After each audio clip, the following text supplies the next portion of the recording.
Buenas tardes. Hoy analizaremos el protocolo de atención en intoxicación aguda por opioides y síndrome de abstinencia, protocolo publicado en 2015 por el Ministerio de Salud Pública del Ecuador. Introducción. Los opiáceos son fármacos de alto interés terapéutico debido a sus efectos analgésicos. Sin embargo, si su administración es incontrolada, pueden producirse o aparecer un síndrome o un cuadro clínico de dependencia. El propósito de este protocolo es reducir al máximo las complicaciones causadas por la atención deficiente, disminuyendo la mortalidad por sobredosis de opiáceos. En este protocolo vamos a observar algunas cosas, por ejemplo, se va a mostrar el manejo del síndrome de abstinencia de los opiáceos, también la terapia de mantenimiento para aquellos pacientes que por varias circunstancias no han logrado una desintoxicación exitosa. Vamos a hablar también del síndrome de abstinencia neonatal y su tratamiento. La Constitución de la República del Ecuador del 2008, en su artículo 364, establece que las adicciones son un problema de salud pública y que el Estado le corresponderá desarrollar programas de prevención y control del consumo de drogas, ofreciendo tratamiento y rehabilitación, lo que obliga a contar con protocolos como el que estamos presentando. Se estima que en América del Sur la mayoría de las muertes evitables por consumo de drogas se debe al consumo de opiáceos, sobre todo por heroína, que conocemos aquí en nuestro medio como H, y su uso está relacionado con el consumo no terapéutico de esta sustancia, es decir, por el consumo ilegal, por el consumo lúdico que hay de esta sustancia. En la cuarta encuesta nacional sobre uso de drogas en estudiantes de 12 a 17 años, realizado en el 2012 por el CONCEP, es decir, el Consejo Nacional de Control de Sustancias Estupefacientes y Psicotrópicas, se describe que el consumo de heroína a nivel del Ecuador es de aproximadamente de 0.08. La naloxona es el antagonista opiáceo principalmente empleado en nuestro medio y que consta en el cuadro básico de medicamentos. En cuanto al marco legal, la Ley Orgánica de la Salud en su artículo 38 menciona: declárese como problema de salud pública al consumo de tabaco y al consumo excesivo de bebidas alcohólicas, así como el consumo de sustancias psicotrópicas fuera del ámbito terapéutico. El artículo 51 menciona: está prohibida la producción, comercialización, distribución y consumo de estupefacientes y psicotrópicas y otras sustancias adictivas, salvo el uso terapéutico y bajo prescripción médica, que serán controlados por la Autoridad Sanitaria Nacional de acuerdo con lo establecido en la legislación pertinente. El artículo 171 menciona que está prohibida la venta de medicamentos que contengan sustancias psicotrópicas y estupefacientes, que no cuenten con receta emitida por profesionales autorizados para prescribirlas. Cuando se requiera la prescripción y venta de medicamentos que contengan estas sustancias, se realizará conforme a las normas emitidas por la Autoridad Sanitaria Nacional y la Ley de Sustancias Estupefacientes y Psicotrópicas. Objetivos. Objetivo general: proporcionar a los profesionales de la salud recomendaciones basadas en evidencia científica para la atención de intoxicación aguda por opiáceos, reduciendo la morbimortalidad tras la sobredosis, y para el síndrome de abstinencia de los pacientes adictos quienes precisen y soliciten terapias de desintoxicación y deshabituación para lograr la abstinencia total y la reinserción social efectiva, logrando una terapia integral en los establecimientos del Sistema Nacional de Salud.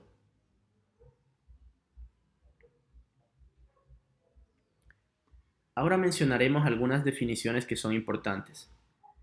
Abuso: uso inadecuado de sustancias que difiera la prescripción médica. Esta puede ser por uso recreacional, por dosis incrementadas, por periodos más frecuentes, por diferentes indicaciones y por diferentes vías de administración que conlleven a efectos adversos. Adicción: pérdida del control acompañada de un patrón obsesivo-compulsivo que llega a convertirse en una enfermedad primaria. Ocurren cambios tanto físicos como psicológicos que condicionan a la persona en anhelar la sustancia.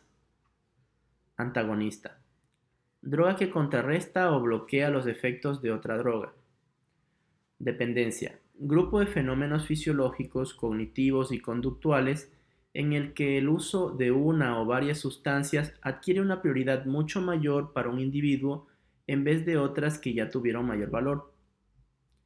Desintoxicación. Proceso que permite al cuerpo liberarse de una droga al tiempo que se manejan los síntomas del síndrome de abstinencia. A menudo es el primer paso en un programa para el tratamiento de drogas. Drogadicción. Situación de dependencia psíquica o física de determinadas drogas ilegales, incluidos fármacos legales. Intoxicación. Reacción del organismo a la entrada de cualquier sustancia tóxica o veneno que causa lesión o enfermedad y en ocasiones la muerte.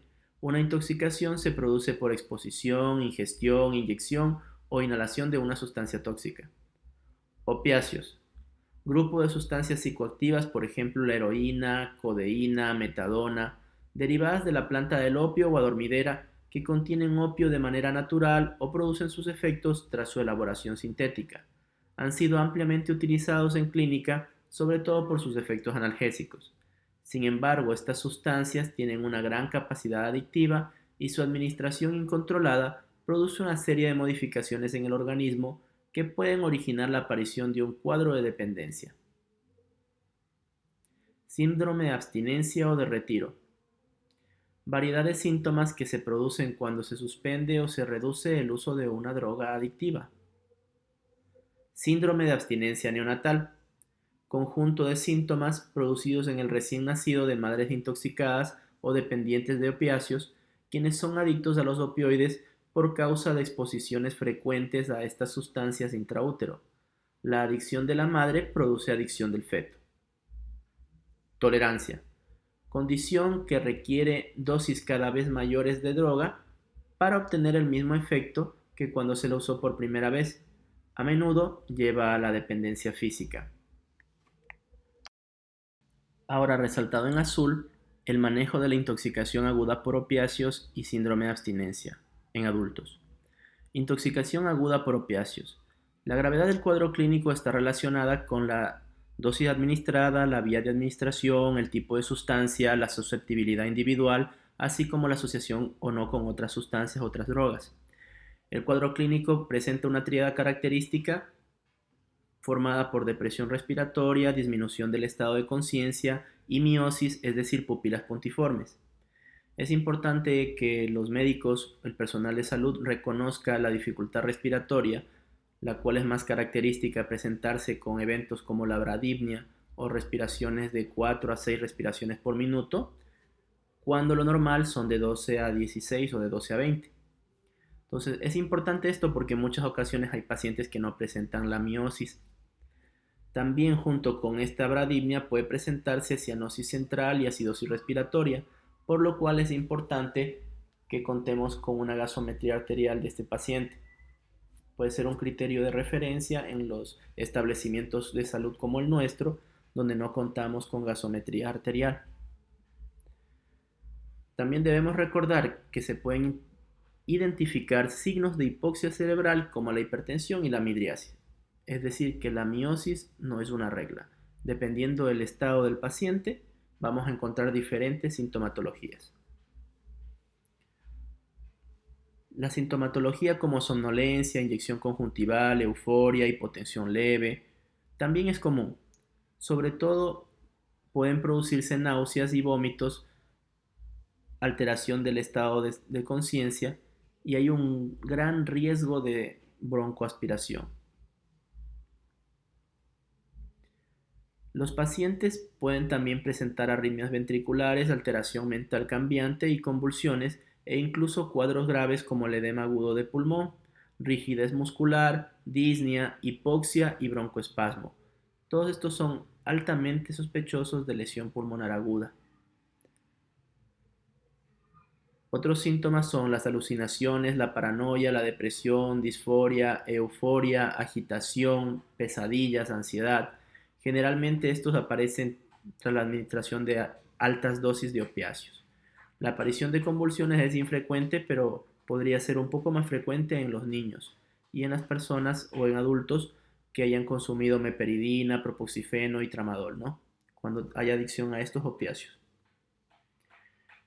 El diagnóstico hay tres formas de dar un diagnóstico, ¿no? Puede ser por los datos obtenidos en la historia clínica, confesión del paciente del consumo de este opiáceo, a través del examen físico, como observamos los sitios de venopunción y entre otras características físicas que estos pacientes tienen y nosotros ya sabemos, hasta incluso por ciertas manchas que puede haber en las manos, por la coloración de su piel, ¿ya? Tienen una fase terrosa. Hay pérdida de peso también en los pacientes con consumo crónico, dependiendo, hay varias sintomatologías que nos podrían hacer sospechar. Otro método diagnóstico sería cuando el paciente tiene síndrome de abstinencia o síntomas de síndrome de abstinencia y nosotros administramos el antídoto específico que es la naloxona como antagonista del opiáceo y el paciente mejora su clínica, entonces decimos hay consumo crónico de opiáceos o hay adicción, hay síndrome de abstinencia. O también puede ser a través de la determinación analítica en exámenes de orina que deben realizarse hasta las 48 horas del último consumo para tener una sensibilidad algo mayor. En cuanto al diagnóstico diferencial, se debe sospechar en diferentes entidades como las que están mencionadas aquí: cetoacidosis diabética, hipercalcemia, hipernatremia, hiponatremia, hipoglicemia, estados hiperosmolares, hipotermia, meningitis, apnea, sobre todo en los niños, hematoma subdural y síncope. Si sospechamos en una intoxicación por opiáceos, hay que sospechar también en intoxicación por varias drogas o múltiples drogas. Aquí mencionan las principales en las que deberíamos sospechar, como el alcohol, las benzodiazepinas, los barbitúricos, el monóxido de carbono, la clonidina, el etinilenglicol, los neurolépticos, los organofosforados, los sedantes, los hipnóticos y el ácido valproico. En cuanto a los exámenes complementarios, en cuanto al laboratorio, la sensibilidad de las pruebas aumenta si son realizadas en orina, encontrándose valores positivos hasta las 36 y 48 horas posexposición. Sin embargo, esto puede variar también según la sensibilidad de la prueba, la dosis, la ruta de administración y el metabolismo del paciente. En pacientes con intoxicación moderada severa es apropiado tener los siguientes exámenes de laboratorio: una biometría hemática, una gasometría arterial, una creatinquinasa, perfil metabólico como función renal hepática, electrolitos, glicemia y proteínas. Otras pruebas para detectar, también es necesario tener otras pruebas para detectar, por ejemplo, procesos infecciosos tipo VIH, hepatitis B y C, tuberculosis, entre otras infecciones de enfermedades de transmisión sexual que son más frecuentes en estos pacientes debido a que son vulnerables, no son propensos a tener estas enfermedades infecciosas. En cuanto a las imágenes, pueden realizarse, por ejemplo, una radiografía de tórax en pacientes que tienen problemas o sintomatologías pulmonares, así como pacientes que son sospechosos de transportar dentro de su cuerpo la droga, como son comúnmente o vulgarmente llamados mulas. Estos pacientes se les puede realizar una radiografía abdominal o también una tomografía computarizada para confirmar la eliminación total de los paquetes.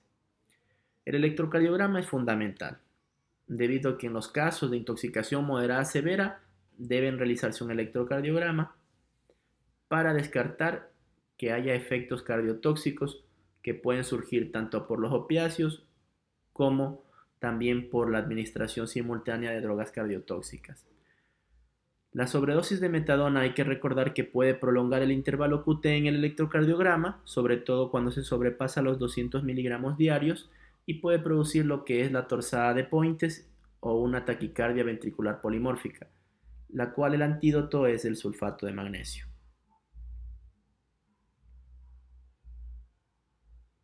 Manejo y tratamiento. Generalidades. Primordialmente debemos mantener la vía aérea, una vía aérea permeable, sostenible. Debemos tener siempre la opción de tener el soporte ventilatorio adecuado para el paciente, el soporte circulatorio y administrar el antídoto. O sea, hay tres puntos muy importantes: el mantenimiento de la vía aérea con soporte ventilatorio, el soporte circulatorio y la administración del antídoto. El tratamiento debe incluir también la prevención de la absorción adicional de la droga en caso de que esta droga haya sido ingerida, y en los casos de ingestión, en todos los casos, debe realizarse un lavado gástrico. Muy bien, entonces repito, en los casos en que hay ingestión, sobre todo cuando el tiempo es menor a 1 hora, Debe realizarse el lavado gástrico y debe administrarse el carbón activado. Esto es muy importante. Independientemente del tiempo que haya transcurrido, en todos los casos de ingestión o intoxicación por vía oral, debe administrarse el carbón activado. Y en los casos en los que el paciente se mantenga con coma prolongado o cíclico o con síntomas permanentes a pesar de que ya se le realizó las terapias, se debería realizar los exámenes de imágenes correspondientes, radiografías, tomografías, en el caso de que se sospeche que el paciente tenía medicación almacenada en su tracto digestivo, como es el caso de los contrabandistas, de los que se les llama mulas. Para casos como estos en particular, es importante acelerar la eliminación de la droga del tracto digestivo del paciente, por lo cual se indica un lavado intestinal con solución de polietilenglicol a 2 litros por hora y otros catártricos. Además, el paciente necesita cupo en UCI. Por una alta incidencia de infecciones en estos pacientes, especialmente VIH y hepatitis C, se recomienda tener todas las normas o cumplir con todas las normas de bioseguridad pertinentes, el uso de guantes, de mascarilla, entre otras cosas. También debemos tener en cuenta el efecto de la naloxona. El efecto de la naloxona es corto, es un efecto rápido, es más corto que el de los opiáceos. Por esto nosotros debemos monitorizar a nuestro paciente, ¿ya? Mínimo hasta 6 horas después de que el paciente ya no tenga síntomas. Hay que recordar que en ocasiones se necesitan dosis mayores de naloxona para revertir los efectos de otros opiáceos como la buprenorfina, el propofeno, entre otros, ¿no? En sobredosis de opiáceos de vida media larga, como la metadona, suele necesitarse una infusión intravenosa continua de naloxona antes que dosis únicas y repetidas. La administración de naloxona debe ser lenta y comenzando con dosis mínimas efectivas para evitar el síndrome de abstinencia, sobre todo en los consumidores crónicos. Las mujeres embarazadas con cuadro de intoxicación aguda deberán ser tratadas en un nivel de atención donde se cuente con el especialista en ginecobstetricia y unidad de cuidados intensivos. Recién nacidos de madres adictas a opiáceos deberán ser vigilados y monitorizados desde el nacimiento, contando con la disponibilidad de cuidados intensivos. Pasos a seguir en la sospecha de intoxicación por opioides. Utilizando las normas universales de protección para prevenir enfermedades infectocontagiosas se debe: primero, identificar los signos y síntomas de intoxicación por opioides, revisar el entorno para identificar la sustancia específica, interrogar a los familiares o amigos que conozcan al paciente acerca del uso de medicaciones opiáceos o drogas ilícitas y, de ser posible, solicitar al acompañante del paciente que nos proporcione la sustancia consumida para estar seguros de que es el H o, por ejemplo, la heroína, que son los opiáceos más comunes por los que hay abstinencia o síndromes de dependencia aquí en nuestro medio. También proteger y permeabilizar la vía aérea, importantísimo la vía aérea, tener la opción de administrar oxígeno, realizar un examen físico específico, controlar la permeabilidad de la vía aérea, controlar los signos vitales, el estado de conciencia, el Glasgow, siempre muy importante ver el estado de conciencia de nuestro paciente a través de la escala de Glasgow. También se debe iniciar fluidoterapia dependiendo del estado hemodinámico del paciente. Por lo general, si es necesario, podríamos realizarlo con solución salina fisiológica o cloruro de sodio al 0,9%, ¿no? Cuando hay sospecha de traumatismo cráneoencefálico, debe ir también la inmovilización de la columna cervical, muy importante tomar en cuenta esto. Y si se identifican circunstancias que ponen en riesgo la vida del paciente, como por ejemplo trauma severo, hemorragias, entre otras condiciones, nosotros tendríamos primero que realizar los procedimientos necesarios antes de aplicar un antídoto, siempre protegiendo y evitando vulnerar la vía aérea, que es muy importante en estos pacientes que tienen trastornos de la respiración. Otra cosa importante es administrar el antídoto, es decir, la naloxona. Y un marcador para nosotros iniciar con la terapia con naloxona es que el paciente tenga una bradipnia de menos de 10 respiraciones por minuto. Esto es como que un punto de inicio para la terapia con naloxona. La naloxona tiene una presentación de una solución intravenosa que se puede diluir tanto en cloruro de sodio al 0,9% como en dextrosa en agua al 5%, y la infusión de la naloxona debe ser lenta. Dosificación de la naloxona en adultos. La dosis inicial es de 0,4 a 2 miligramos. Esto va a depender del compromiso respiratorio y también, si es que no existe respuesta, se debe volver a administrar una dosis cada 2 a 3 minutos. Este procedimiento se realiza hasta conseguir la estabilización respiratoria del paciente o, en su defecto, hasta llegar a la dosis techo, la dosis máxima, que son 10 miligramos. Si se conoce o se sospecha de un consumidor crónico de opioides, la dosis a infundir va a ser de 0,1 a 0,4 miligramos cada 1 a 2 minutos, hasta revertir el cuadro respiratorio con una dosis máxima acumulada de 10 miligramos, igual que se mencionó antes. Luego, se dejará al paciente con una infusión continua de naloxona a 0,4 miligramos cada hora.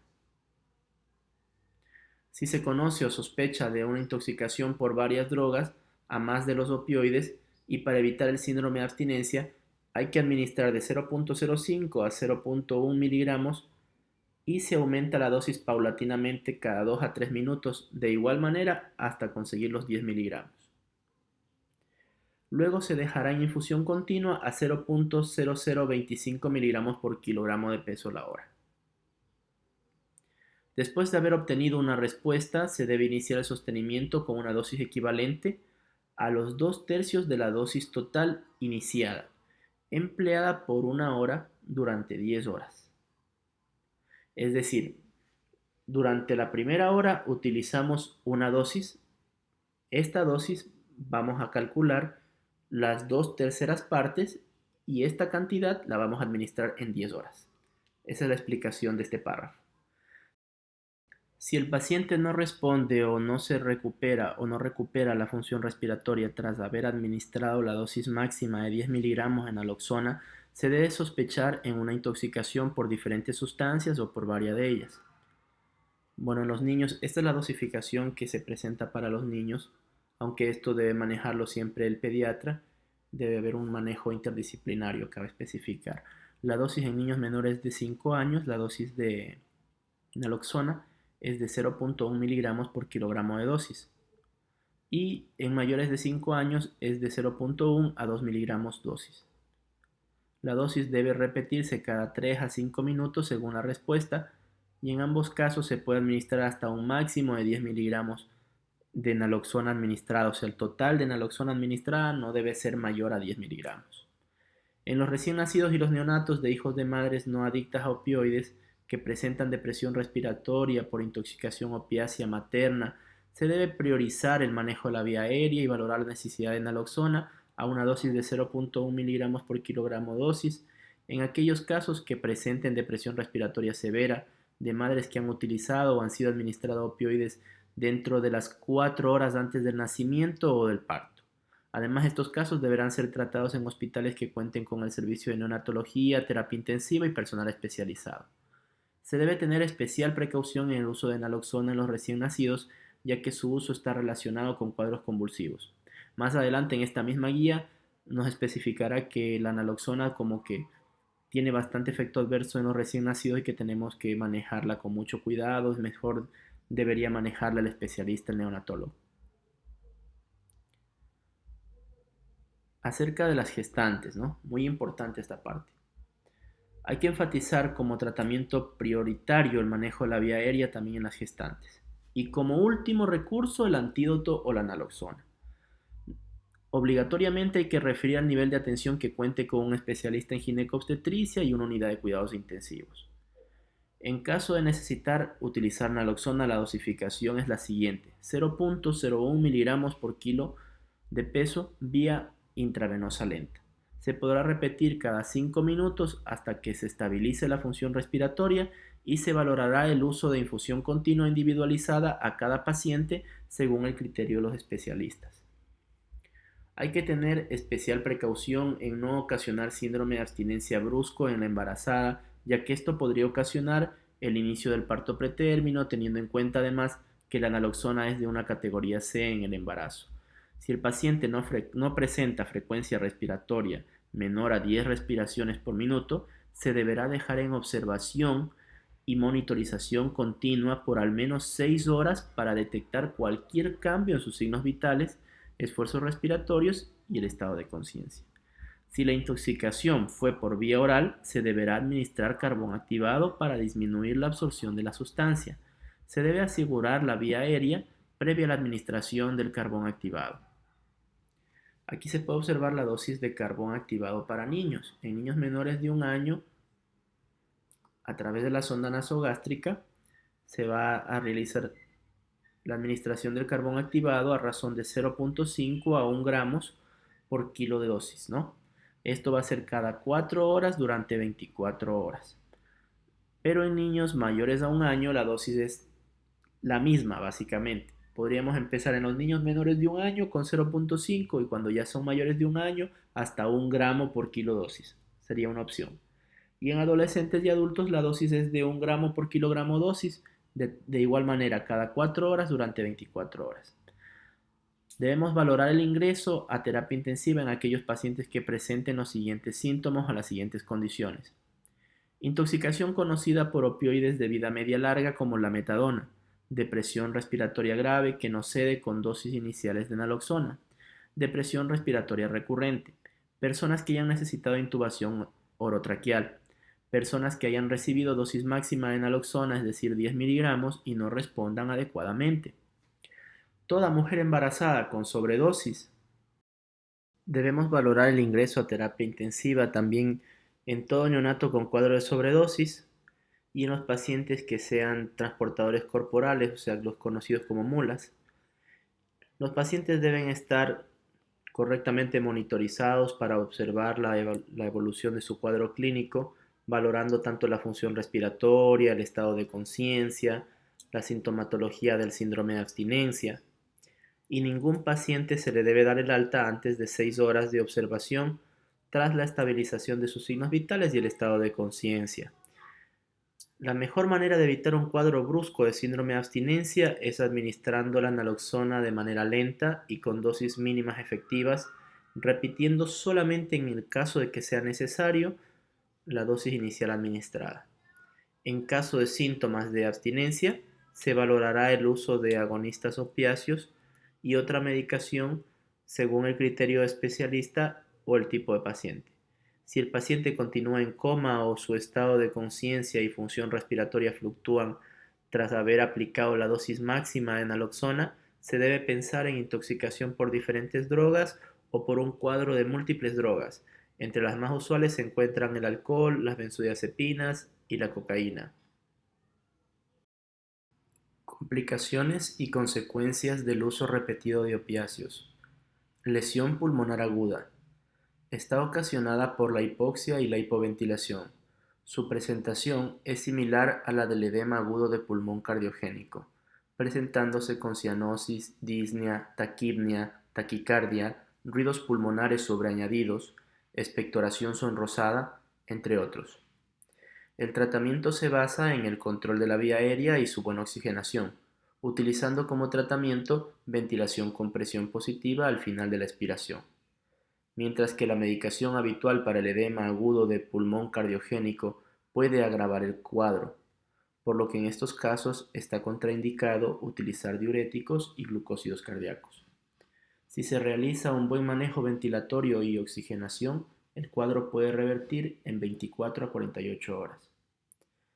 Celulitis y abscesos son complicaciones frecuentes en usuarios de drogas intravenosas, siendo el Staphylococcus aureus el agente más común.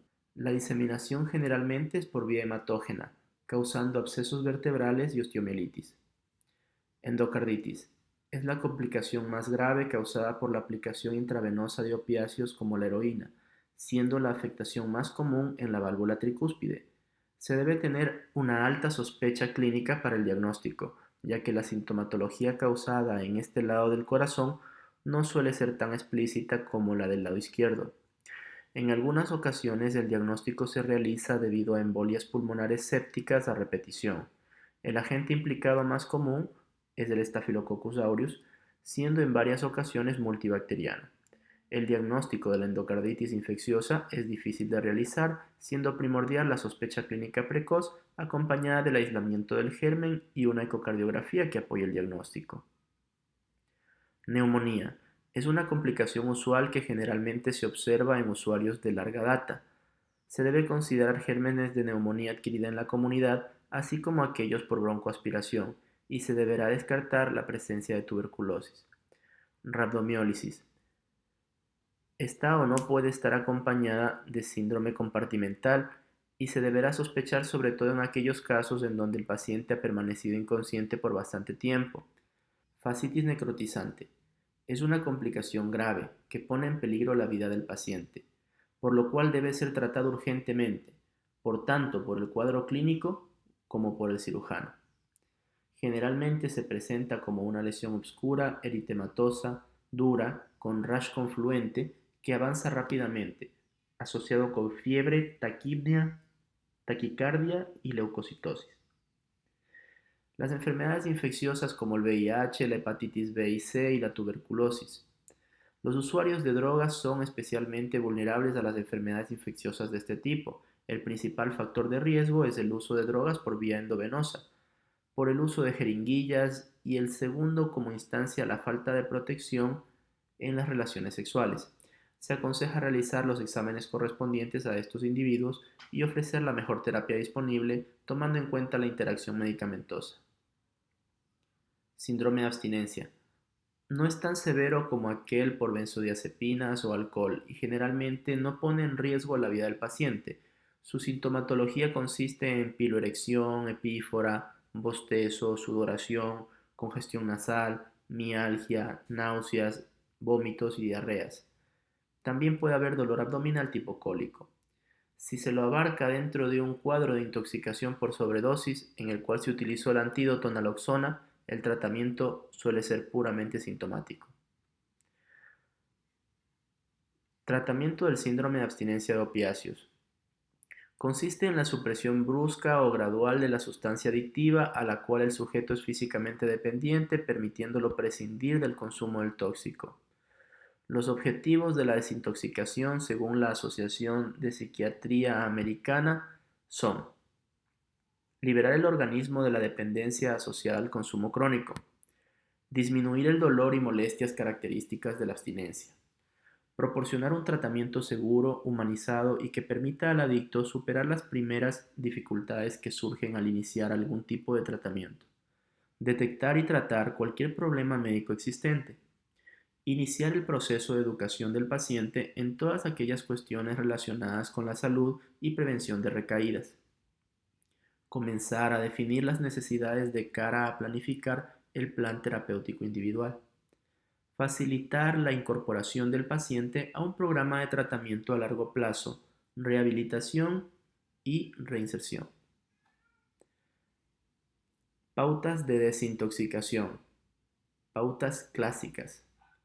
Tratamiento con agonistas opiáceos. Se basa en la tolerancia cruzada de los opiáceos con otros y consiste en sustituir el opiáceo usado por el paciente por un medicamento opiáceo de vida media larga y de mejor manejo o manejo más fácil. Tratamiento con agonistas alfa-adrenérgicos se basa en la estimulación de los receptores alfa-2 presinápticos del locus coeruleus del mesencéfalo, bloqueando así la sintomatología neurovegetativa del síndrome de abstinencia por opiáceos. Tratamiento sintomático. Estos se utilizan como tratamiento complementario o para tratar complicaciones. Entre estos figuran analgésicos no esteroides, antieméticos, benzodiazepinas, antidepresivos, anticomiciales y antipsicóticos. El último es como que el más importante y el que empleamos con más frecuencia, al menos en nuestro medio. Uno de los tratamientos que podría estar algo contraindicado sería el que es con el uso de alfa-adrenérgicos. Entonces, vamos a revisar, continuar revisando la guía, que la guía sí lo dice. Pauta rápida, antagonización. Suele durar entre 3 a 5 días y se realiza normalmente en centros ambulatorios especializados y hospital del día. Pauta ultra rápida, antagonización. Suele tener una duración de 24 horas o menos y se llevan a cabo en hospital del día, en planta de hospitalización o en unidad de cuidados intensivos con sedación profunda y monitorización. Recomendaciones generales. Se debe ofrecer como primera línea de tratamiento buprenorfina o metadona. decisión en la cual el profesional de la salud deberá tomar en cuenta la disponibilidad de la medicación en el país, la etapa de tratamiento, sea desintoxicación, deshabituación, mantenimiento, y también el tipo de medicación que esté utilizando el paciente en caso de que éste ya se encuentre en un programa de tratamiento. Los esquemas de transferencia de metadona, buprenorfina y viceversa. Solo se deberá ofrecer lofexidina a aquellos pacientes que después de una decisión informada y clínicamente apropiada desee una desintoxicación en un periodo corto de tiempo y que tengan una dependencia leve. La clonidina no debe ser tomada en consideración de manera rutinaria. La dihidrocodeína no debe ser tomada en consideración de manera rutinaria. Para determinar la dosis de inicio, la duración y el régimen de desintoxicación, el grupo de intervención en conjunto con el paciente deben tener en cuenta la severidad de la dependencia, las comorbilidades tanto físicas como mentales del usuario, la farmacología del medicamento y de la medicación adyuvante. La duración de la desintoxicación dependerá de las características del paciente, pero se considera que ésta deberá durar por lo menos 4 semanas en los pacientes hospitalizados e institucionalizados y de 12 semanas en aquellos que vayan a hacerlo ambulatoriamente. Tanto los tratamientos ultra rápidos como rápidos que utilicen medicación que cause síndrome de abstinencia rápido y severo, así como aquellos que utilicen antagonistas opioides, no deben ser ofrecidos de forma rutinaria, y en caso que se decida utilizar estos esquemas, el personal de salud que se encargue de la desintoxicación debe dominar el manejo de la vía aérea. No se debe ofrecer la terapia ultrarrápida que utilice anestesia general o sedación pesada, debido a que producen efectos adversos severos e incluso la muerte. Cuando se utilice medicación adyuvante para paliar los síntomas de la abstinencia, se debe considerar que estos sean clínicamente adecuados. Se les administre en la mínima dosis efectiva y en la mínima cantidad efectiva, y valorando las interacciones medicamentosas entre estos y el tratamiento de base. Se deberá monitorizar muy de cerca el tratamiento del paciente, incluyendo el consumo supervisado de la medicación. En caso de atender a recién nacidos, neonatos o menores de edad que requieran manejo y medicación por causa de intoxicación o aparición de síndrome de abstinencia neonatal, el profesional de salud que haya atendido el caso tiene la responsabilidad de realizar la notificación inmediata y obligatoria al representante legal del establecimiento de salud para su manejo y seguimiento con la intervención de los organismos de protección correspondientes. Pauta de desintoxicación clásica. Agonistas opiáceos. Buprenorfina sublingual. La primera dosis de buprenorfina se administrará 6 horas después de la última toma de heroína o en el momento en el que el paciente muestre signos iniciales de abstinencia. Se debe monitorizar la dosis en función de la abstinencia, deseos de consumo, efectos secundarios y usos de otras drogas. La supresión, una vez alcanzados los objetivos terapéuticos, desintoxicación, deshabituación, puede realizarse de forma brusca, ya que esto produce generalmente un síndrome de abstinencia leve, el cual no requiere intervención terapéutica en la mayoría de los casos. En caso de sobredosis, hay que saber que la respuesta a naloxona es mucho menos efectiva y que se necesitan dosis altas de este antídoto y por tiempo más prolongado, por lo que se debe tener mayor precaución en evitar una sobredosis antes que en producir un síndrome de abstinencia. El régimen de dosificación puede hacérselo de forma ambulatoria o en asistencia hospitalaria. Régimen ambulatorio.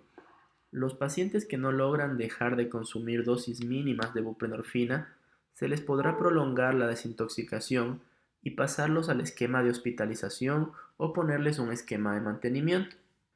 Dosificación del tratamiento ambulatorio con buprenorfina. Aquí observamos una tabla donde nos muestra los valores del tratamiento con buprenorfina, la cantidad, es decir, la dosis, de un tratamiento sublingual, la dosis propuesta y los límites. Y aquí está el día.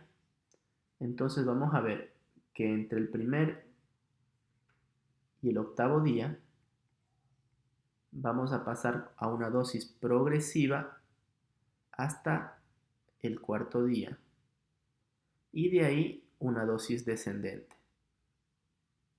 Esto depende de la dosis respuesta de cada paciente.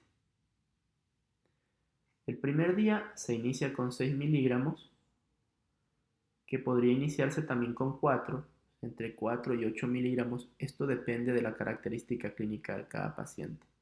¿Ya? El segundo día se va agregando 2 miligramos más. Asimismo, los límites es entre 4 y 12 miligramos. Estas son sugerencias de buenas prácticas clínicas. Son sugerencias nada más, pero es un esquema bastante acertado, bastante apropiado el que propone la guía. Entonces es bueno seguirlo, tratar de seguirlo al pie de la letra y también modificarlo un poco en base a la realidad de nuestro paciente y la necesidad debido a sus síntomas. Régimen hospitalario. Este tipo de régimen se debe ofrecer a aquellos pacientes que no estén aptos para ser desintoxicados ambulatoriamente, sea por una evaluación médica integral como por petición del paciente. Aquí tenemos otra tabla, que es para la dosificación del tratamiento hospitalario con buprenorfina. Aquí nos da también una tabla donde nos muestra la dosis propuesta y el total de la dosis diaria. Asimismo, un tratamiento en 7 días, como muestra, con 4 miligramos de inicio, luego 2 o 4 miligramos en la tarde el primer día, teniendo un tope de hasta 8 miligramos, al siguiente día 4 miligramos en la mañana, 4 en la tarde, manteniéndose los 8 miligramos, al tercer día 4 en la mañana, 2 en la tarde, llegando ya solamente a 6 miligramos y así una terapia descendente en la que poco a poco se va deshabituando, se va desenganchando al paciente. Esto fue tomado de tratamientos farmacológicos del abuso y dependencia de opiáceos del 2005. Se podrá añadir medicación auxiliar en caso de que el paciente presente trastornos del sueño, utilizando benzodiazepinas en dosis efectivas mínimas, supervisando constantemente para no producir sobredosis ni adicción. Metadona. Se debe primero estabilizar al paciente con una dosis confortable, la cual prevenga el síndrome de abstinencia. La dosis inicial no debe superar 40 miligramos al día, siendo una dosis de 30 miligramos al día la más aceptada globalmente. Sin embargo, se decidirá la dosis inicial según el grado de tolerancia que presente el paciente. El paciente con tolerancia baja se recomienda comenzar con una dosis de 10 miligramos al día. En cambio, aquellos que tengan una tolerancia alta suelen necesitarse dosis iniciales de hasta 40 miligramos al día. Una vez estabilizado el paciente y controlado el síndrome de abstinencia, se iniciará la disminución paulatina del medicamento. Desintoxicación a corto plazo.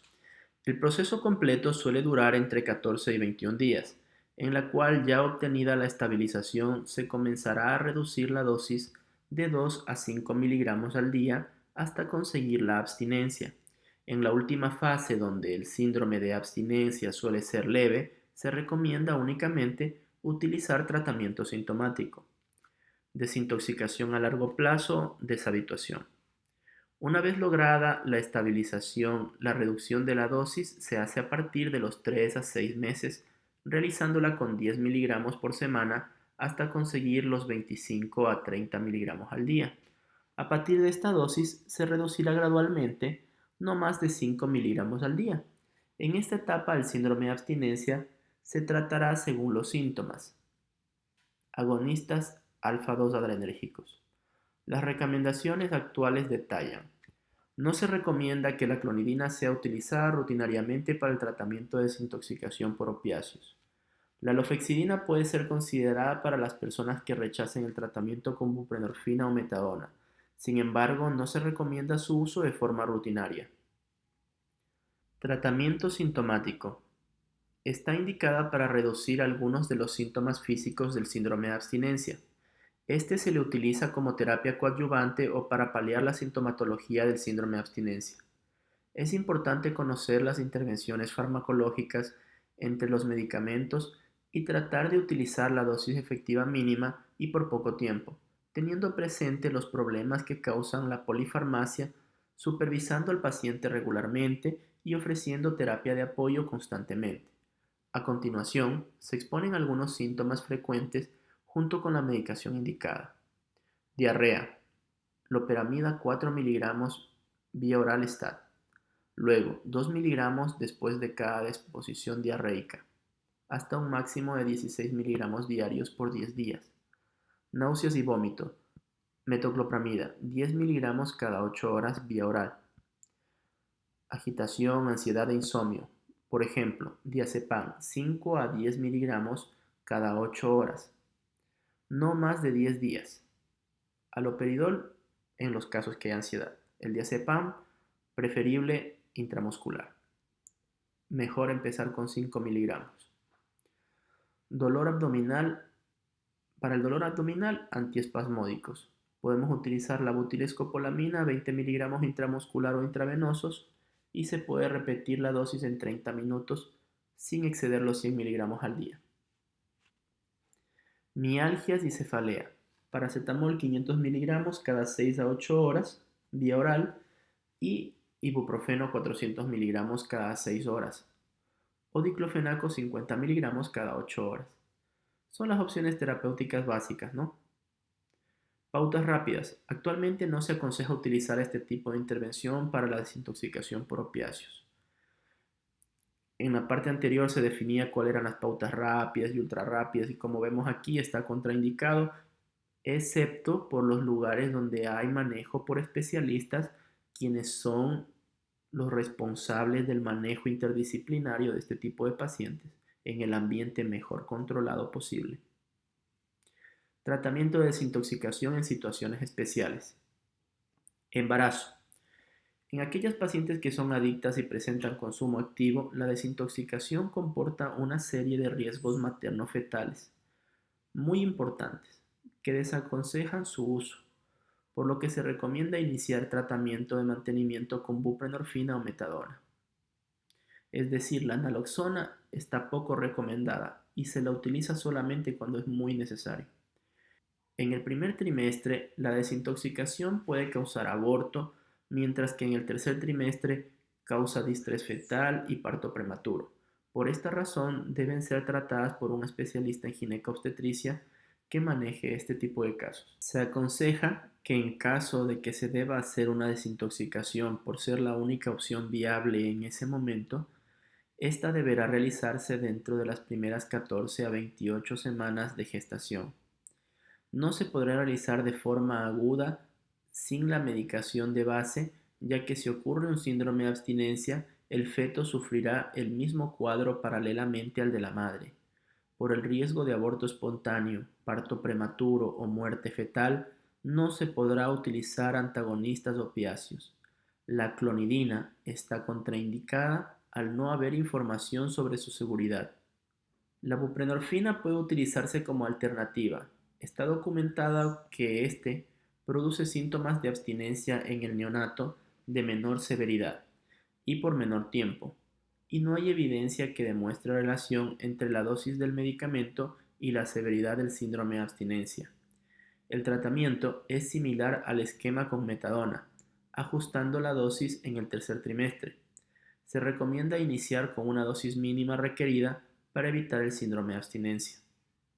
El método más adecuado es utilizar metadona a una dosis inicial no mayor de 20 miligramos al día, dependiendo la tolerancia de la paciente para evitar el síndrome de abstinencia, aumentando progresivamente hasta obtener un estado confortable y luego de esto se comenzará a reducir la dosis a razón de 5 miligramos a la semana. En la lactancia materna es posible la administración de buprenorfina o metadona en dosis bajas, únicamente en fase de mantenimiento y bajo supervisión estricta. Síndrome de abstinencia neonatal. El síndrome de abstinencia neonatal generalmente ocurre debido a dependencia de metadona, buprenorfina o heroína de la madre, y en pocos casos se debe a la exposición prolongada de opioides a causa de un procedimiento quirúrgico o morbilidad propia del neonato. No se considera factor de riesgo para generar síndrome de abstinencia en el recién nacido El uso de opioides para el manejo del dolor durante el trabajo de parto. No se debe administrar naloxona a recién nacidos de madres opiáceo-dependientes durante la reanimación neonatal, debido a que ésta puede precipitar la aparición de síndrome de abstinencia asociada a convulsiones. Cuadro clínico. La severidad de los síntomas dependerá de la sustancia, el tiempo de exposición y la dosis. Generalmente, cuando la intoxicación es por causa de heroína, el síndrome de abstinencia en el neonato aparece entre las 24 y 72 horas posnacimiento. Con lo que respecta al consumo de metadona y buprenorfina, los síntomas comienzan a aparecer a partir del tercer día e incluso en algunos casos aparecen a partir del séptimo día. En la siguiente tabla se detallan los signos y síntomas más característicos del síndrome de abstinencia neonatal. Signos y síntomas del síndrome de abstinencia neonatal. Síntomas del sistema nervioso central. Temblores, irritabilidad, aumento de la vigilia, llanto agudo, aumento del tono muscular, reflejos osteotendinosos hiperactivos, reflejo del moro exagerado, convulsiones, bostezos frecuentes, estornudos frecuentes. Gastrointestinales, vómitos, diarreas, deshidratación, alteración de la capacidad de succión, succión constante y descoordinada, mala ganancia de peso, rechazo a la alimentación. Del sistema nervioso autónomo, sudoración excesiva, taponamiento nasal, fiebre, alteraciones de la temperatura, exantema fugaz. Diagnóstico. Para el diagnóstico, además de la historia clínica de la madre y los antecedentes prenatales, se utilizan herramientas validadas para determinar la necesidad de iniciar tratamiento farmacológico, al igual que para modificar una dosis. Las herramientas de valoración son la escala de Finnegan y Finnegan modificada, la escala de Lipset y The Neonatal Withdrawal Inventory. Las escalas de Finnegan son las más utilizadas globalmente y estas se utilizan igualmente para intoxicación por alcohol y otras sustancias. Escala de Finnegan. Aquí muestra la puntuación y cada síntoma que corresponde a cada sistema, ¿no? Por ejemplo, el sistema nervioso central, llanto agudo, 2 puntos, llanto agudo continuo, 3 puntos. Si duerme menos de 1 hora, 3 puntos. Menos de 2 horas, 2 puntos. Menos de 3 horas, 1 punto. Reflejo de moro hiperactivo, 2 puntos. Reflejo de moro muy hiperactivo, 3 puntos. Temblor ligero al ser molestado, 1 punto. Temblor moderado, 2 puntos. Temblor ligero espontáneo, 3 puntos. Temblor moderado a severo espontáneo, 4 puntos. Hipertonía muscular, 2 puntos. Escoriación, 1 punto. Mioclonías, 3 puntos. Convulsiones generalizadas, 5 puntos. Del sistema gastrointestinal. Succión excesiva, 1 punto. Rechazo al alimento, 2 puntos. Regurgitación, 2 puntos. Vómito en proyectil, 3 puntos. Deposiciones blandas, 2 puntos. Deposiciones líquidas, 3 puntos. Sistema respiratorio y vasomotor. Sudoración, 1 punto. Fiebre entre 37,3 y 38,3 grados centígrados, 1 punto. Fiebre mayor a 38,4 grados centígrados, 2 puntos. Bostezos repetidos, es decir, más de 3 o 4 cada 30 minutos, 1 punto. Erupciones cutáneas fugaces, 1 punto. Congestión nasal, 1 punto. Estornudos repetidos, es decir, más de 3 o 4 cada 30 minutos, 2 puntos. Aleteo nasal, 1 punto. Frecuencia respiratoria menos de 60 por minuto, 1 punto. Frecuencia respiratoria menos de 60 por minuto, más tiraje intercostal, 2 puntos.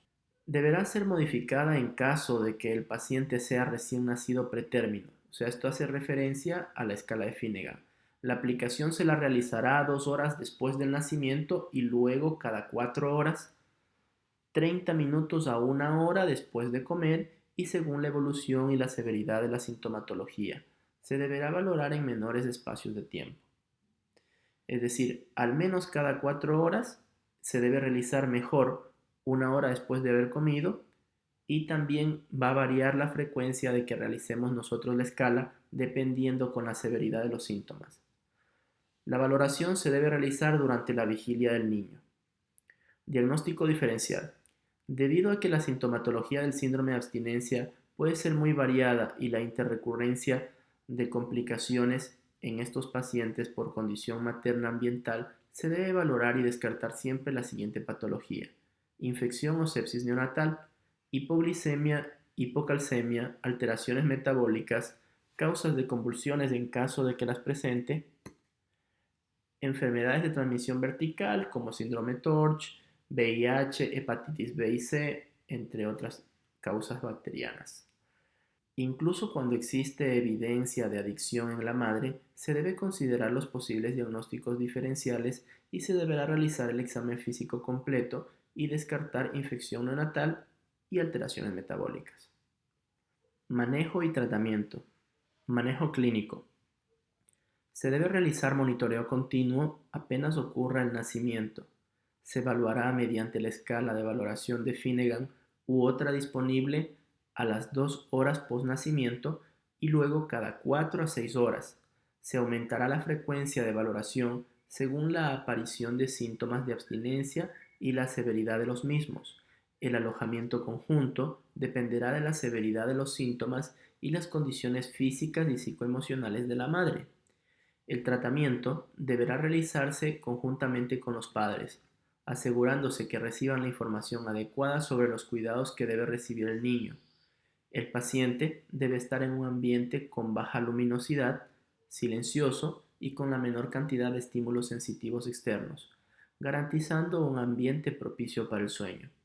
Se debe incentivar a la madre que debe lactar, pues se ha comprobado que reduce la severidad de los síntomas así como la necesidad de medicación. Existen muy pocas situaciones maternas las cuales desaconsejan la lactancia, como consumo adictivo de drogas como la heroína, cocaína, anfetaminas y ser VIH positivo. Los niños con síndrome de abstinencia tienen requerimientos calóricos más altos que lo normal, por lo cual se deberá incrementar el número de tomas y se deberá tener precaución e identificar el hambre excesiva como síntoma de abstinencia. Manejo farmacológico. Trabajo conjunto con trabajo social y salud mental. Si se considera utilizar terapia farmacológica, se debe consultar y discutir con los padres, contar con el lugar apropiado para monitorizar constantemente la evolución del paciente. Se debe iniciar terapia farmacológica cuando la terapia de soporte no controla adecuadamente los síntomas de la abstinencia. Cuando el promedio de 3 valoraciones de Finnegan consecutivas sumen 8 o más. Cuando 2 valoraciones consecutivas tienen puntuaciones de 12 o más. El tratamiento de elección es la morfina en oral líquido. Sin embargo, en casos en donde las dosis máximas de morfina no alcancen el resultado terapéutico o el síndrome de abstinencia sea por causa de exposición a múltiples drogas, se puede utilizar el fenobarbital como único fármaco o en combinación con la morfina. Esquema terapéutico con la morfina. Bueno, en este cuadro vamos a ver el esquema terapéutico con la morfina, que es una sugerencia en base a las mejores prácticas clínicas. Aquí explica en la puntuación 3 puntuaciones que sumen 8 o más o 2 que sumen 12 o más, con una dosis inicial de 0.5 miligramos por kilo al día vía oral, con una frecuencia de cada 6 horas, y debemos tomar en cuenta que el paciente no vaya a presentar apnea, valorar su función cardíaca, todo desde el principio e incluso antes del inicio con el tratamiento de morfina. Las dosis se deben fraccionar según los síntomas y se debe guiar con la escala de Finnegan. Cuando la puntuación de Finnegan es mayor a 8, estando con el tratamiento a 0.5 miligramos por kilo al día, podemos aumentar a 0.7. De todas maneras, la frecuencia será cada 6 horas y debemos monitorizar la función cardiorrespiratoria. Así paulatinamente, si la escala de Finnegan da mayor a 8 con 0.7, subimos a 0.9. Si da mayor a 0.9 a 8 con 0.9 miligramos por kilo al día, se sube a 1 miligramo, que es la dosis máxima. Misma vía de administración, misma frecuencia y tener muy en cuenta monitorizar la función cardiorrespiratoria Al igual, si después de 1 miligramo por kilo al día vía oral cada 6 horas el paciente sigue teniendo un Finnegan mayor a 8, nosotros debemos valorar el manejo con fenobarbital. La frecuencia de la dosis y la modificación de esta dependerán de la respuesta clínica y la severidad de los síntomas. Generalmente, cuando se controlan los síntomas, se puede reducir el espaciamiento entre dosis cada 4 horas, al igual que modificar la dosis. Se debe considerar el uso de fenobarbital cuando se sepa que la madre consume además de opioides otras drogas, sobre todo cuando se sabe que también es adicta a benzodiazepinas. Para evitar que el paciente vomite, se recomienda que la dosis se administre después de la comida, teniendo la precaución de cumplir con las buenas técnicas de alimentación y solo en caso de que el niño vomite dentro de los 5 a 10 minutos posteriores a la administración de la morfina, se volverá a repetir la dosis. Reducción de la morfina. Se indica la reducción cuando se ha conseguido puntuaciones de Finnegan menores a 8, valoradas cada 4 a 6 horas durante 48 a 72 horas consecutivas. Puede requerirse modificación de dosis durante este periodo, basándose siempre en la puntuación Finnegan y rigiéndose al esquema presentado anteriormente. La dosis reducida no puede ser superior a 0.1 miligramos por kilo al día e inferior a las 48 horas cada reducción. Es decir, que cuando reducimos 0.1 miligramos por kilogramo al día, debe permanecer con esta dosis al menos 48 horas para que esto no sea una terapia de reducción muy brusca, muy agresiva y no produzca el síndrome de abstinencia. O sea, vamos a procurar al paciente. Tabla, reducción de morfina. Aquí explica cómo reducir la morfina.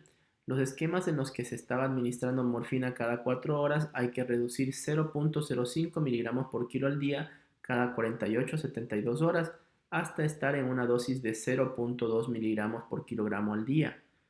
Luego se mantiene la misma dosis espaciada pero cada 6 horas. Cuando los esquemas estaban usándose cada 6 horas, también se debe reducir 0.05 miligramos por kilogramo al día hasta conseguir dosis inferiores a 0.12 miligramos por kilogramo al día. Debemos considerar suspender la monitorización respiratoria cuando la dosis diaria se sitúa por debajo de 0.5 miligramos por kilogramo al día y según la sintomatología del paciente.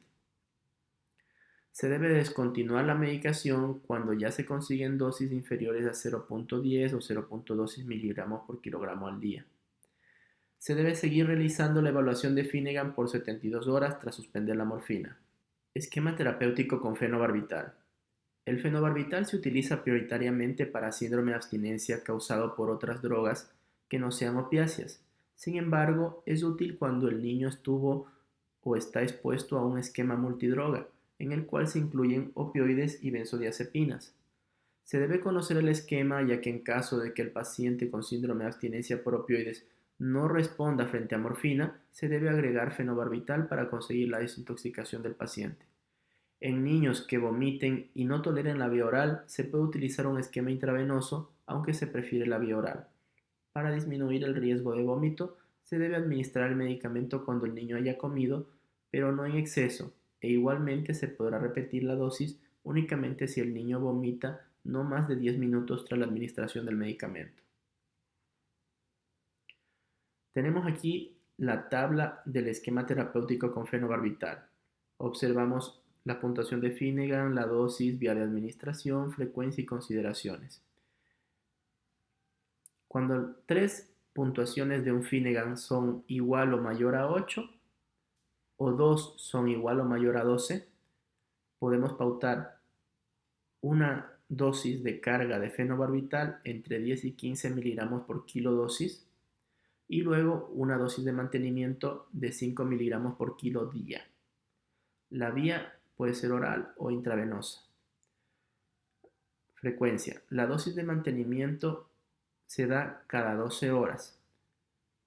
Después de la dosis de carga, frecuencia. La dosis de mantenimiento se da 12 horas después de la dosis de carga y se mantiene cada 12 horas después de esta.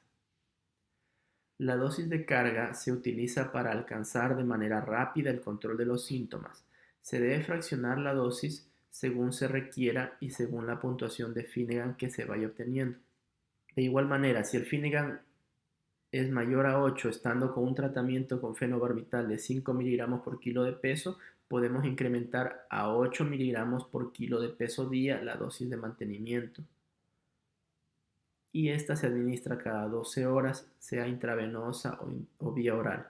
Asimismo, cuando la puntuación de Finnegan es mayor a 8 con un tratamiento con fenobarbital a 8 miligramos por kilo día, se incrementa la dosis a 10 miligramos por kilo día, misma vía de administración, misma frecuencia. Debemos tener ya en cuenta, aquí en este punto, monitorizar la función cardiorrespiratoria. En sí, considero personalmente que la función respiratoria, cardiorrespiratoria, debe mantenerse monitorizada permanentemente. Reducción de fenobarbital. Se indica la reducción cuando se ha conseguido puntuaciones de Finnegan menores a 8 cada 4 a 6 horas durante al menos 48 a 72 horas consecutivas. La reducción de la dosis deberá ser del 10 al 20% en lapsos no menores de 72 horas, es decir, cada 3 días, hasta conseguir la abstinencia total del medicamento. Programas de tratamiento de mantenimiento con agonistas opiáceos adultos. Se utiliza generalmente cuando la persona drogodependiente experimenta recaídas frecuentes en los hábitos tóxicos y restaura fácilmente la dependencia. Generalmente estas personas son adictas a la heroína, por lo que esta terapia se basa en la sustitución de dicha sustancia por un opiáceo de consumo legal prescrito durante un largo tiempo, controlado médicamente y acompañado de apoyo psicosocial. Criterios de indicación. Paciente que no consigue la abstinencia a través de programas de desintoxicación o con el seguimiento de programas libres de fármacos. Drogodependencia crónica de varios años de duración, con fracasos repetidos en los tratamientos de desintoxicación y o estancias en comunidades terapéuticas. Pacientes afectados de complicaciones orgánicas graves cuya recaída puede poner en peligro su vida.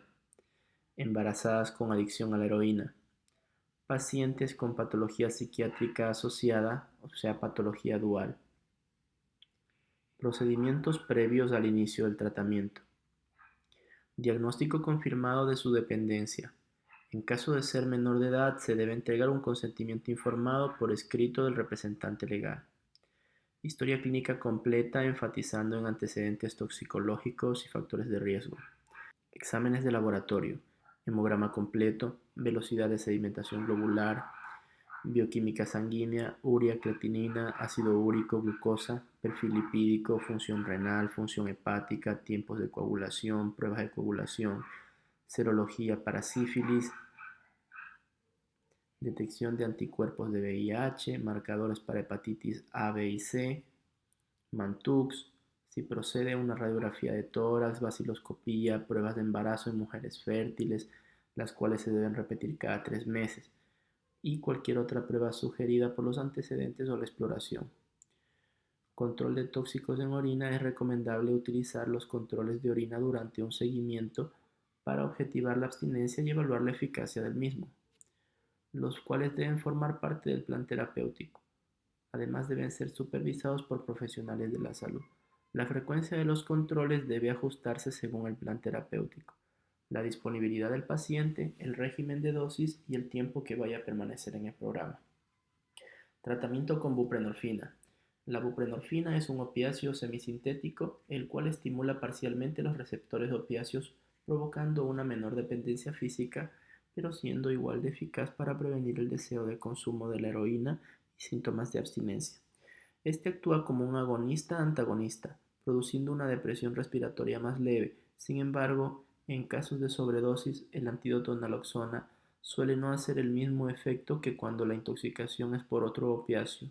Necesitamos dosis mayores y por tiempo más prolongado. Su uso ha demostrado ser eficaz en prevenir el síndrome de abstinencia, disminuir el deseo de consumo de la droga, específicamente heroína, y en disminuir efectos de opiáceos adicionales. Su vida media permite ser administrada una sola vez al día, siendo una dosis de 2 miligramos útil durante 12 horas, mientras que dosis de 16 a 32 miligramos duran entre 48 y 72 horas. Sin embargo, para evitar la precipitación de la abstinencia, se deberá inducir la primera dosis de buprenorfina como mínimo a las 4 o 6 horas de la última dosis de heroína. La dosis inicial debe estar entre 2 y 8 miligramos, tomando en cuenta el grado de tolerancia del paciente. Para lograr la dosis de mantenimiento, se deberá incrementar la dosis a razón de 2 a 4 miligramos diarios, hasta lograr la dosis óptima, estando esta generalmente dentro de los 8 a 16 miligramos diarios. Las concentraciones plasmáticas estables se logran a los 3 a 7 días.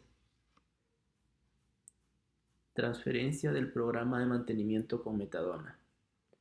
Estos pacientes pueden presentar síndrome de abstinencia, mientras que otros pueden presentar disforia durante las primeras 2 semanas.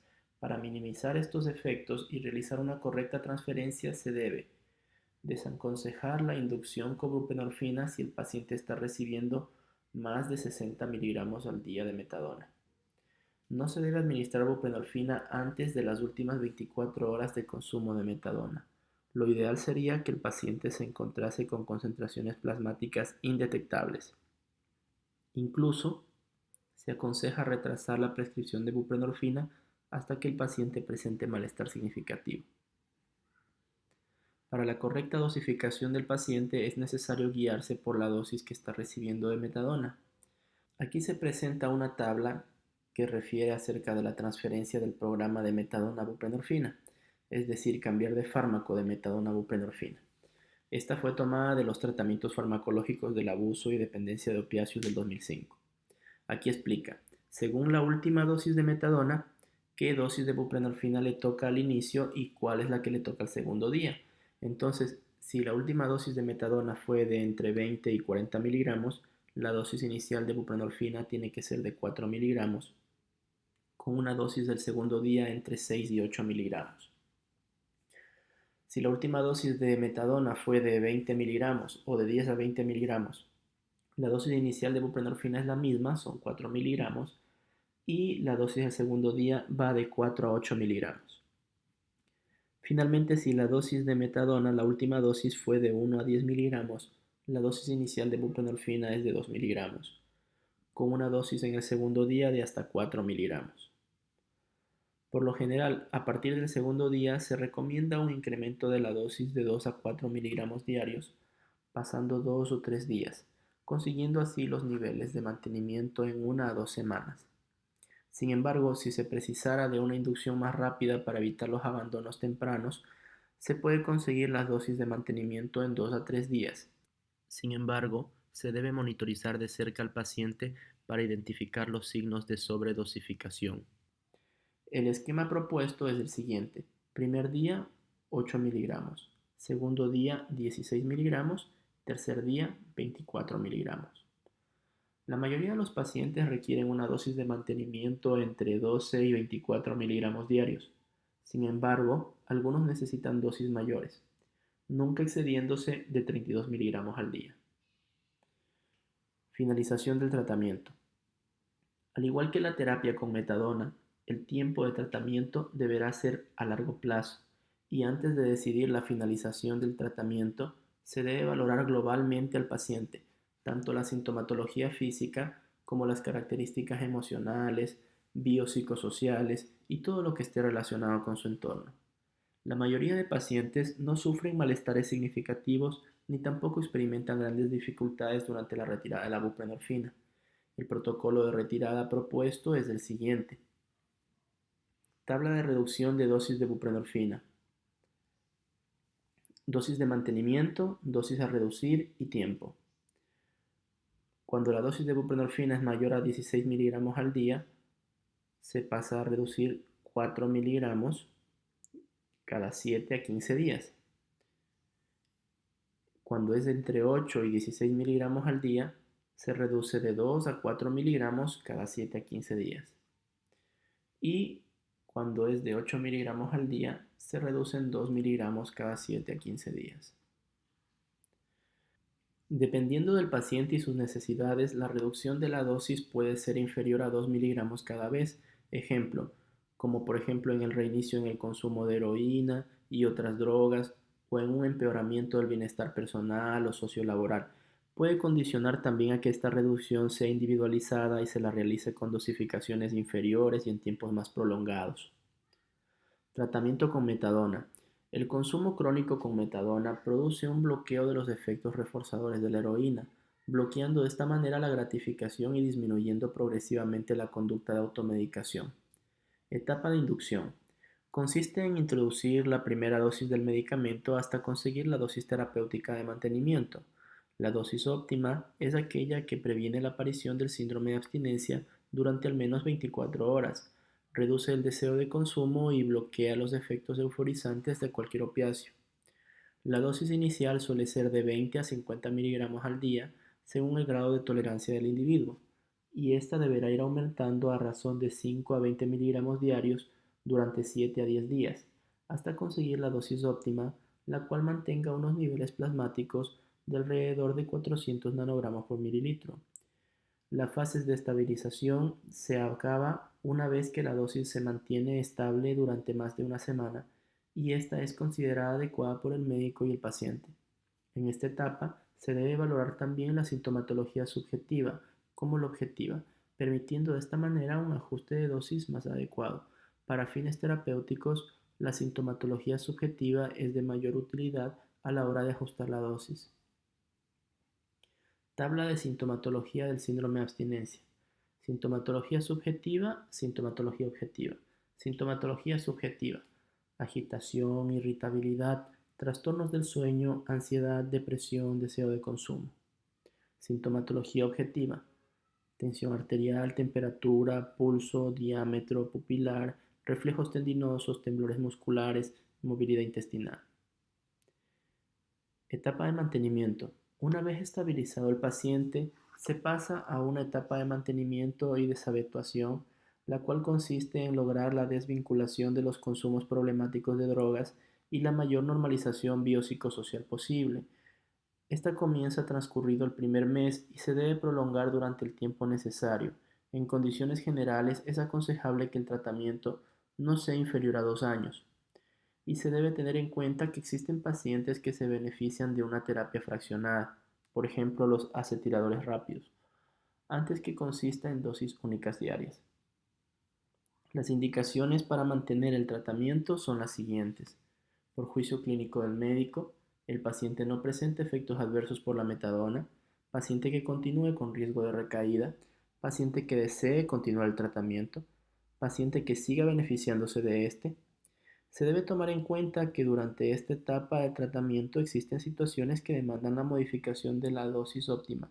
Estos son entornos desfavorables, mayor disponibilidad de la droga, aumento del deseo de consumo, periodos de mayor estrés, periodos de trabajo intenso, situaciones de pérdida, desempleo, muerte de un familiar, divorcio, etc. Solicitud del paciente para una disminución de la dosis. Exclusión del tratamiento. Las únicas indicaciones para la exclusión de un paciente del tratamiento debe hacérselo tras haber agotado todas las alternativas y si es evidente que la exclusión represente la solución menos mala y siempre que se asegure la continuidad de la asistencia en otros recursos terapéuticos o en otra modalidad de tratamiento. Hoy en día los pacientes problemáticos que presentan conductas violentas, peligrosas, agresivas o incentivan al uso de armas, robo, desvío, tráfico de metadona, inclusive aquellos que no asisten a las citas programadas, ya no son criterios de exclusión, pues estos continúan enfermos, por lo que no se debe suspender el tratamiento hasta agotar todas las modalidades distintas que existen para ayudar al enfermo a mantener su tratamiento y lograr la abstinencia. Transferencia del programa de mantenimiento con buprenorfina. Ya obtenida la dosis de mantenimiento con buprenorfina, se podrá transferir a metadona. Esta debe iniciarse no antes de 24 horas previas a la última ingesta de buprenorfina. Para el inicio de la transferencia se basa en la siguiente dosificación. Transferencia de buprenorfina a metadona. Dosis de buprenorfina, dosis inicial de metadona. Si la dosis de buprenorfina fue mayor a 8 miligramos, debe iniciarse con 40 miligramos de metadona. Si fue de 4 miligramos, con 20 miligramos de metadona. Y si la dosis de buprenorfina era de 2 miligramos, puede iniciarse con 10 miligramos de metadona. Luego se valorará la respuesta individual de cada paciente y se ajustará la dosis según sea necesario. Finalización del tratamiento. Una vez que el paciente ha conseguido una abstinencia prolongada, haya modificado su estilo de vida y la visión sobre el consumo de drogas, se puede plantear la supresión del tratamiento. Este se efectuará únicamente cuando el paciente y el equipo terapéutico coincidan en que es apropiado. Por ningún motivo se podrá ir en contra de la opinión del paciente. El proceso puede llevar a desencadenar un síndrome de abstinencia, el cual suele ser más prolongado, pero más leve debido a la vida media larga de la metadona. Sin embargo, si se reduce la dosis lentamente y en pequeñas cantidades, el síndrome de abstinencia puede ser imperceptible. La disminución de la dosis puede pautarse en diferentes esquemas según los criterios terapéuticos y los objetivos del paciente. Rebajar 5 miligramos de dosis cada 7 a 15 días hasta llegar a una dosis de 30 a 40 miligramos diarios. A partir de esta dosis se bajarán de 1 a 3 miligramos cada semana hasta obtener la retirada total. Se rebajará una dosis estándar a medida que vaya disminuyendo la dosis y los periodos de reducción, es decir, el tiempo que tarda en bajar a la siguiente dosis. Dependerá de los objetivos temporales de desintoxicación del paciente. Estos pueden ser desde reducciones diarias hasta reducciones mensuales. Reducción de dosis de metadona. Cuando se llegó a un consumo de hasta 120 miligramos de metadona, se debe reducir 10 miligramos. Cuando había un consumo entre 80 y 120 miligramos de metadona, se reduce entre 5 miligramos. De 40 a 80 miligramos de metadona se inicia con una reducción de 3 miligramos. De entre 20 y 40 miligramos de metadona, el inicio de la reducción es de 2 miligramos. Y cuando es de 0 a 20 miligramos de metadona, la reducción debe ser progresiva de 1 miligramo. En finalizaciones rápidas se puede reducir un 10% diario hasta acabar, y en caso de presentar sintomatología de abstinencia, se tratará sintomáticamente. Esta ha sido la parte principal de la guía de práctica clínica o el protocolo de opioides del Ministerio de Salud Pública de 2015. Un gusto compartir con ustedes. Espero que sea de utilidad esta información, esta lectura haya sido de utilidad y haya sido clara. Muchos saludos.